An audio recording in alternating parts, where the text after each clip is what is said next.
Sir Alfred Ernest Alf Ramsey was an English footballer and manager of the English national football team from 1963 to 1974. His greatest achievement was winning the 1966 World Cup with England on July 30, 1966. They also came third in the 1968 European Championship and reached a quarter-final stage of the 1970 World Cup and the 1972 European Championship under his management. He was knighted in 1967 in recognition of England's World Cup win the previous year. As a player, he had been capped 32 times between 1948 and 1953, scoring 3 goals, and was part of the Tottenham Hotspur team which in 1951 became champions of the top flight a year after promotion. Between the end of his playing career and his appointment as England manager, Ramsey was Ipswich Town manager for 8 years, taking them from the 3rd Division to the top of the 1st Division in that time, winning the English Championship title at the first attempt. His final job in football was manager of Birmingham City, which he left in March 1978. Playing career, Ramsey was born in Dagenham, England. Having been a gifted amateur as a pupil and as a player for his army regiment, he played for Portsmouth in the London War League in 1942 before moving to Southampton from 1943 to 1949, and Tottenham Hotspur after that. He was very successful with Spurs, playing as a right-back in more than 250 cup and league games, and in 1948 made his England debut against Switzerland. He went on to captain his country 3 times, all in games where the regular skipper Billy Wright was unavailable through injury. His last game for England was the 6-3 defeat by Hungary in November 1953, in which he scored a penalty. As a player, Ramsey was considered slow, but had excellent positional sense, read the game better than most, had awareness, strength, and excellent distribution for a defender. He was also a specialist penalty kick-taker. His coolness and ability to anticipate the goalkeeper earning him the nickname the General. All 3 of his England goals were scored from the penalty spot. Managerial career, Ipswich Town. He retired from playing in 1955 to become manager of Ipswich Town. He guided the Suffolk-based side to 3rd place in the 3rd Division South in his debut season, the side scoring 106 goals in the 46 league fixtures. Ramsey's 2nd season in charge led to the division title, Ipswich's 2nd at that level, and promotion to the 2nd Division. The Suffolk-based side established themselves at the 2nd Division level for the following 3 seasons with mid-table finishes. Ramsey also managed his side to moderate success in the FA Cup, reaching the 5th round in the 1958 Euro 59 season.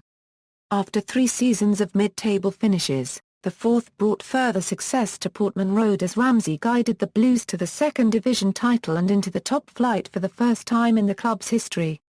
Ramsey's Ipswich achieved unprecedented success the following season as he led his side to the Championship in their debut season at the top level.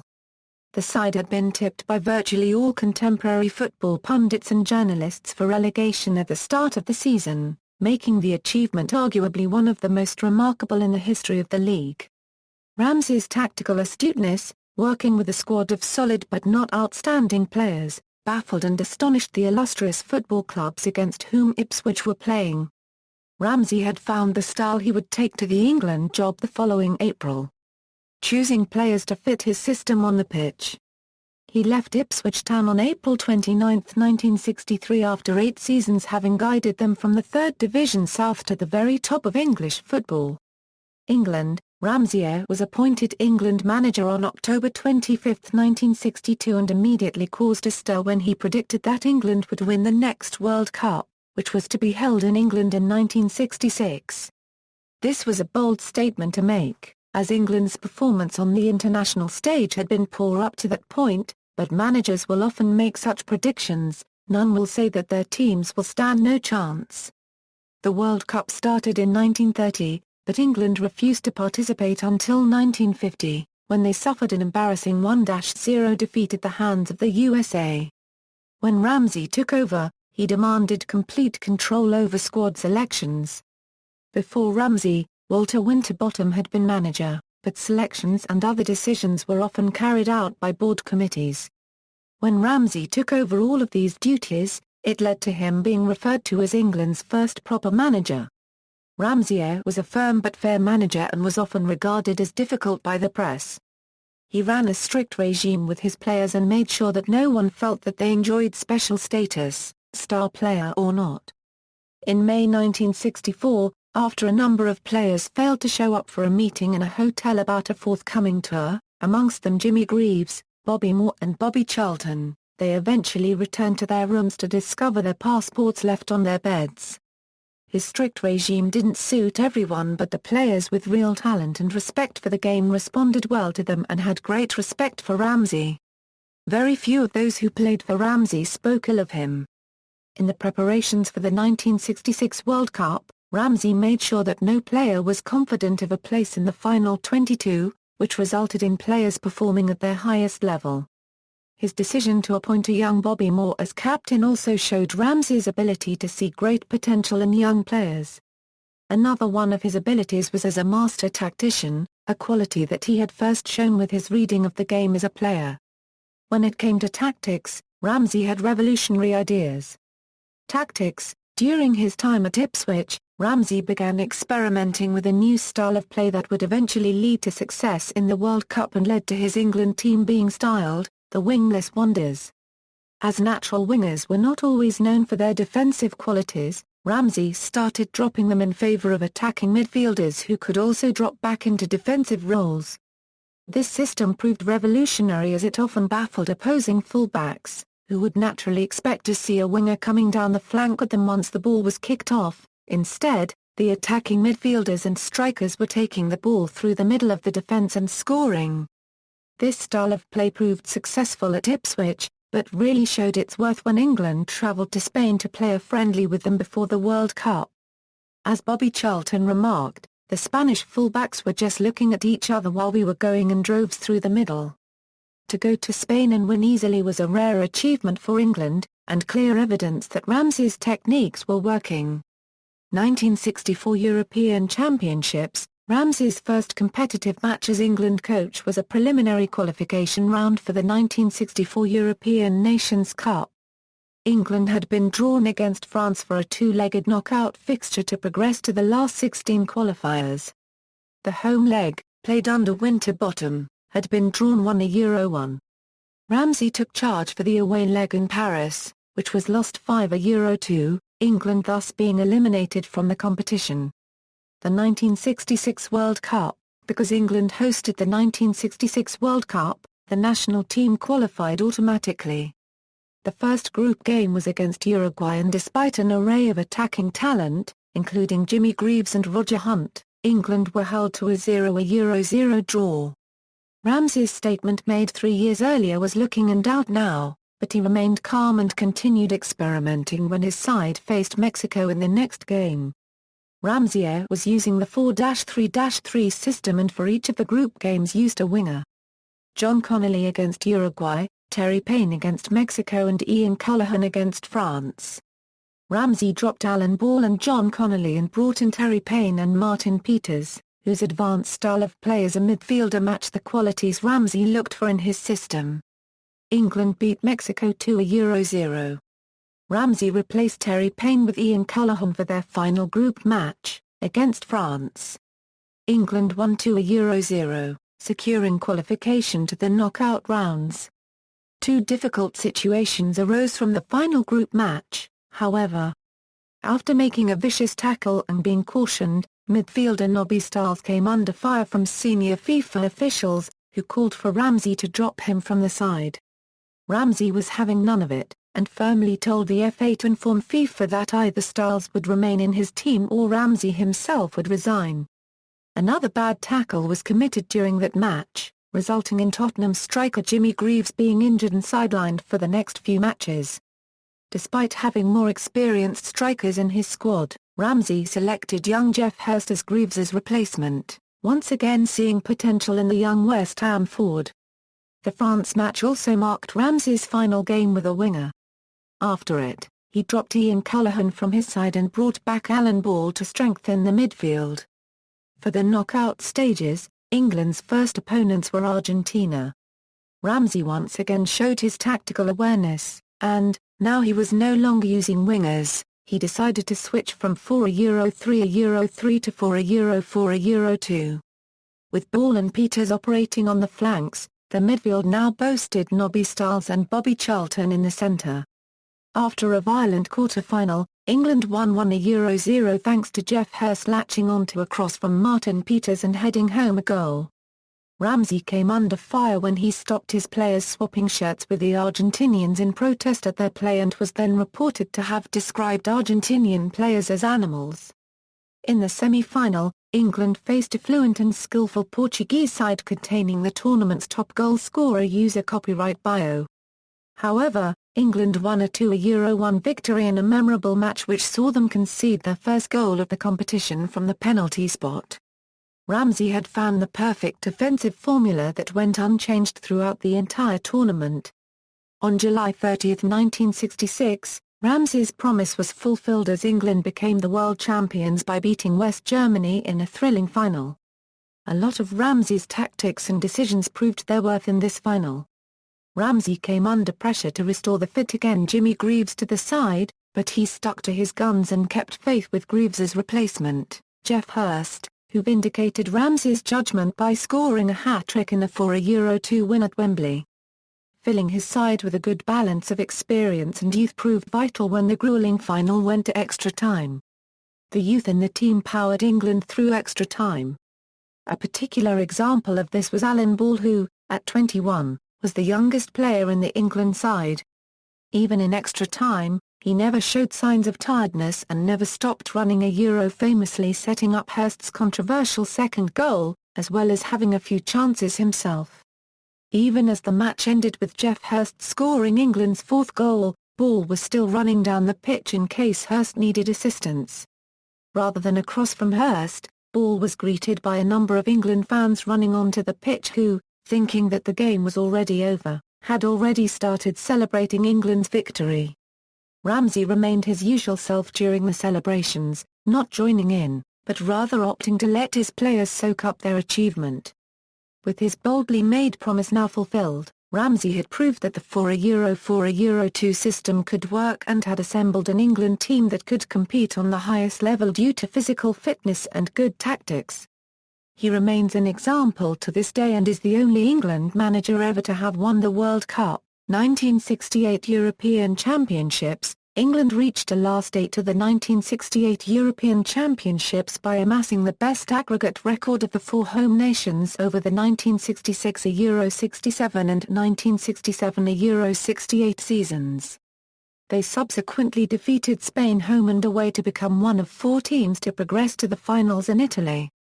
There England suffered a 1-0 defeat by Yugoslavia in the semi-finals, and had to settle for third place after beating the Soviet Union. This remains England's best ever position in a major international tournament apart from the 1966 World Cup. 1970 World Cup, England qualified automatically as defending champions for the 1970 World Cup, held in Mexico. They entered the tournament as one of the favourites and many people thought their squad superior to that of 1966. Ramsey's preparations for the tournament had been disrupted by the arrest of Bobby Moore in the Bogota bracelet incident. In the first round, 2-1 victories over Romania and Czechoslovakia enabled England to progress, despite a loss by the same scoreline to ultimate champions Brazil. In the quarter-final, however, they lost to the Germans 3-2, after having been in the lead 2-0 with only 20 minutes remaining. The blame was put partly on Ramsey's cautious tactics and partly on the stand-in goalkeeper, Chelsea's Peter Bonetti. This match would mark the start of a 30-year period during which England failed to either beat, or finish ahead of, West Germany in any major international football tournament. 1972 European Championship, England reached a last eight of the 1972 European Championship by topping a qualification group also containing Switzerland, Greece and Malta. England then faced West Germany again in a home and away knockout match to determine who would progress to the finals. A 3-1 home defeat at Wembley, followed by a scoreless draw in Berlin, meant that England were eliminated. West Germany went on to win the competition. 1974 World Cup. England had the benefit of a seemingly easy qualification group for the 1974 World Cup, consisting of just Poland and Wales. However, the Poles, who had not qualified for a World Cup final since 1938, were a massively improved team who would go on to finish third in the tournament. A home draw with Wales, followed by a defeat in Katowice, meant that England had to win their final match against Poland at Wembley in October 1973. A mix of mistimed substitutions by Ramsey and an inspired goalkeeping performance by Poland's Jan Tomaszewski, who made many crucial saves, meant that the match finished 1-1. This meant that England had tried and failed to qualify for a World Cup for the first time in the national team's history. Sacking. A few months after the draw with Poland, Ramsey was sacked by the FA, many of whose officials had long held apparent grudges against him. Leo McKinstry has said England's most successful manager would have had a legacy fit for a hero had it not been for the malevolence of the FA chief Harold Thompson. Later life and death. Ramsey suffered a massive stroke on June 9, 1998, during the 1998 World Cup. By this stage he was suffering from Alzheimer's disease. He died less than a year later, in a nursing home, on April 28, 1999, at the age of 79 from a heart attack, while also suffering from prostate cancer. He was buried in a private ceremony at Old Ipswich Cemetery on May 7, 1999. Legacy. Ramsey was made an inaugural inductee of the English Football Hall of Fame in 2002 in recognition of his impact on the English game as a manager.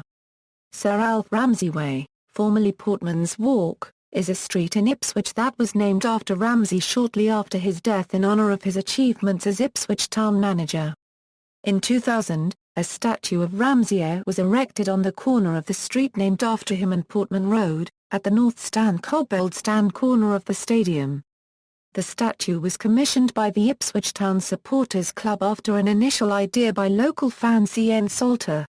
On March 31, 2012, the South Stand at Portman Road was renamed to the Sir Alf Ramsey Stand. Personality. Bobby Robson declared that Alf was the greatest British football manager ever. Membership of Freemasonry. Ramsey was a Freemason from 1953 until 1981. He was initiated into Waltham Abbey Lodge, number 2750, on October 5, 1953 at the age of 33, while still on the playing staff of Tottenham Hotspur. He was passed to the second degree the following month and raised to the third degree in October 1954. He remained a Freemason until 1981, when he resigned. Following his death in 1999, his widow donated various items of his Masonic regalia, including his Master Mason's apron and his Grand Lodge certificate to his old lodge. They are currently displayed at the Masonic Hall in Chinchford, Essex. Quotes, "We will win the World Cup," Ramsey said after taking the England job in 1963. "Never change a winning team. It seemed a pity so much Argentinian talent is wasted. Our best football will come against the right type of opposition, a team who come to play football, and not act as animals." Ramsey's indignant opinion of Argentina after England beat them 1-0 in a bruising quarter-final in the 1966 World Cup. "You've won it once. Now you'll have to go out there and win it again." Ramsey's brief team talk prior to the extra time period in the 1966 final. Honours. As a player, Tottenham Hotspur, 2nd Division champions, 1949 Euro 50, 1st Division champions, 1950 Euro 51, FA Community Shield winner, 1951, as a manager, Ipswich Town, 3rd Division champions, 1956 Euro 57, 2nd Division champions, 1960 Euro 61, 1st Division champions, 1961 Euro 62. FA Charity Shield runners-up, 1962, England, FIFA World Cup winners, 1966, UEFA European Championships 3rd place, 1968, 1966 World Cup final, in the 1966 World Cup final only the 11 players on the pitch at the end of the 4-2 win over West Germany received medals. Following a Football Association-led campaign to persuade FIFA to award medals to every non-playing squad and staff member, George Cohen received the medal on behalf of the former England manager's family from Gordon Brown at a ceremony at 10 Downing Street on June 10, 2009. Career statistics. Managerial statistics, see also, List of English Football Championship winning managers, references. External links. Alf Ramsey Career Stats at Soxerbase, Alf Ramsey England Profile at England Stats, Sir Alf Ramsey, Daily Telegraph Obituary, Alf Ramsey Management Career Stats at Soxerbase, English Football Hall of Fame Profile, Alf Ramsey. Find a grave. Retrieved September 3, 2010. Ramsey to get medal at last. A classic coach. FIFA.